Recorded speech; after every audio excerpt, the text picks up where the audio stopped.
Maxwell Scenic Drive, one of the best roads in the park for appreciating this region's geologic splendor. Ross Maxwell, the park's first superintendent, laid out the course of the road himself. And remember, he was a geologist by training. You're at about 3,300 feet right now.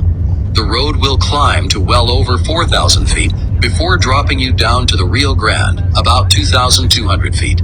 Take your time and enjoy the wonderful views and historic sights along the way. The prominent peak directly ahead of you is Cerro Castellón, long and important navigational landmark for travelers along the Rio Grande. It's something of a volcanic layer cake representing millions of years of eruptions. You can see several different lava flows as well as white volcanic tuff stacked in this tower. Tuff is volcanic ash welded into rock. You'll get a great look at volcanic tuff shortly, and a closer look at Cerro Castellón. Just ahead on your right is an overlook into Tuff Canyon, where you can see good examples of the white rock formed by the hardening of volcanic ash. You'll see more tuff right beside the road just ahead.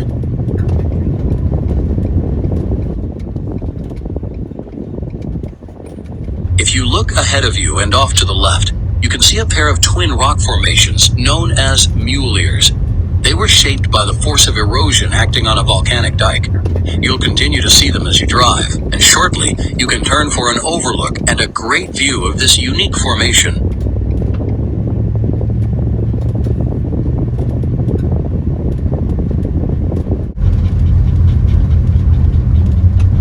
You're nearing the turn for the Santa Elena Canyon overlook, where you'll get a great look at the canyon from a perch above the Rio Grande. About a mile beyond the overlook is the Santa Elena Canyon Trail, where you can see the canyon from river level. We consider both to be must-see sites, and we urge you to visit both. Welcome to Santa Elena Canyon Overlook. Below you, you'll see where the Rio Grande emerges after a 17-mile journey through sheer walls that soar 1,500 feet above it. The wall on your right is the edge of Mesa de Anguila, which is in the United States. The wall on your left is part of the Sierra Ponce in Mexico. The impressive upper cliffs are composed of lower Cretaceous limestone, deposited here when a warm, shallow sea covered this area 135 million years ago. How was the canyon formed? The general theory is that the river had already established its course before a period of faulting throughout the West, about 26 million years ago. The river then cut its channel ever deeper into the massive uplift of a fault block. That erosion continues today. This road will end just ahead at the start of a path that leads a few hundred feet through mesquite and tamarisk trees to the edge of Terlingua Creek, which joins the Rio Grande here. The creek is often dry. If so, you can cross the creek bed and join a trail on the opposite side that leads about a half mile into the interior of Santa Elena Canyon. If the creek is flowing or muddy, be very careful. Wear old shoes and cross at your own risk. Even if you don't plan to cross over and make that hike, do take the short walk to get a riverside perspective on the canyon you've been seeing for many miles. You might see rafters or canoeists who have just completed the journey through the canyon, which is usually done as a 2 or 3 day trip from Lajitas. You passed the takeout spot earlier, about a mile downstream to your left.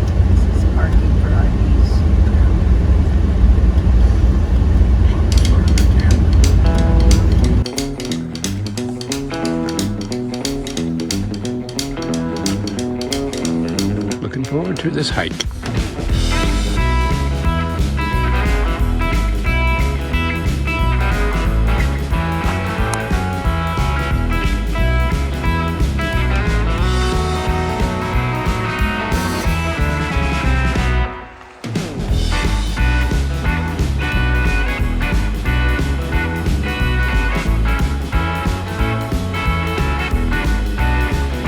This is the only way across the creek. So get your feet a little wet. You should see somebody going across.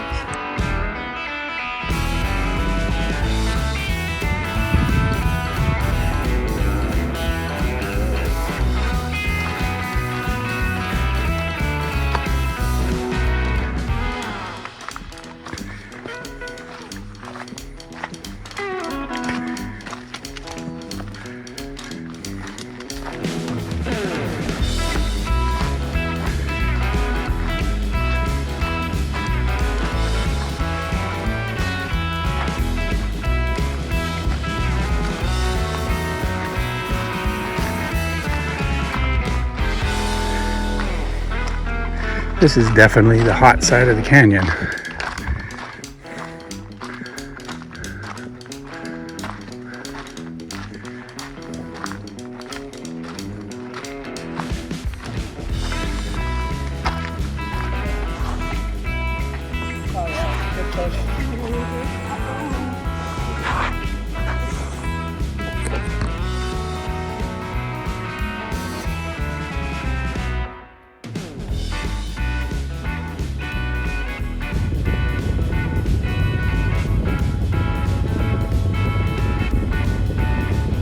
You're approaching Terlingua Ghost Town, which ironically is also very much a living town.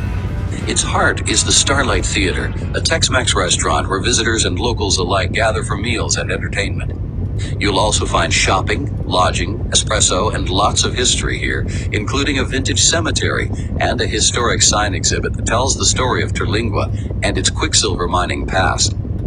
As the sign points out, quicksilver mining was dangerous, and fumes from the smelting process were poisonous. Many of the simple crosses in the cemetery represent the graves of young men who died an early death. Be aware that the cemetery is still in use, and that more than ghosts live in the ghost town. We are in Terlingua, considered a ghost town, but I think really it's a tourist. Unique though.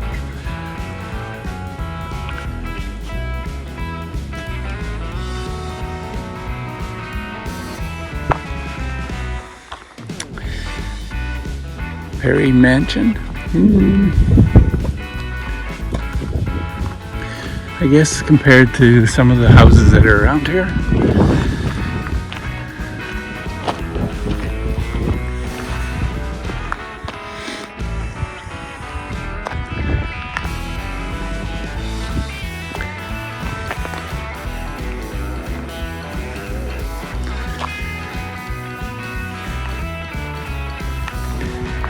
Unique little art gallery.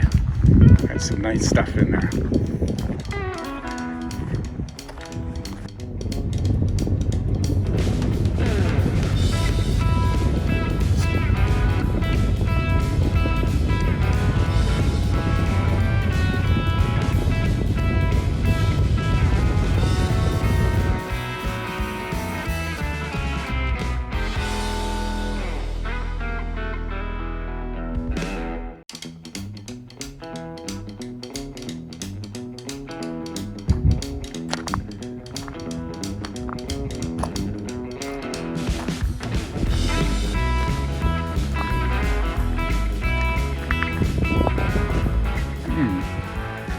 I wonder what this guy's passion was.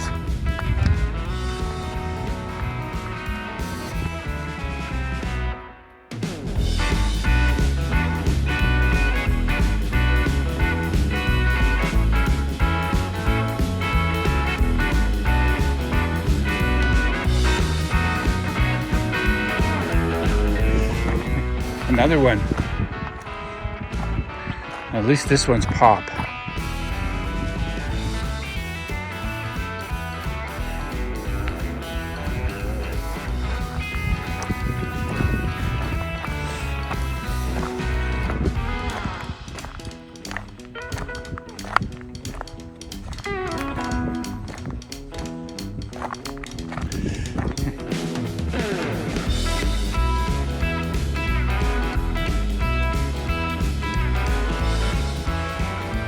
Must have been a bowler and talked on the phone lots. Oh, it's she and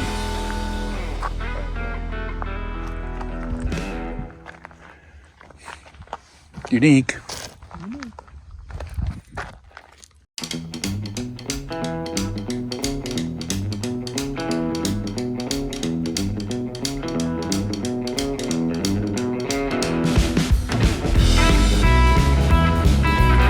Going to do a tour of the Body Holly Center.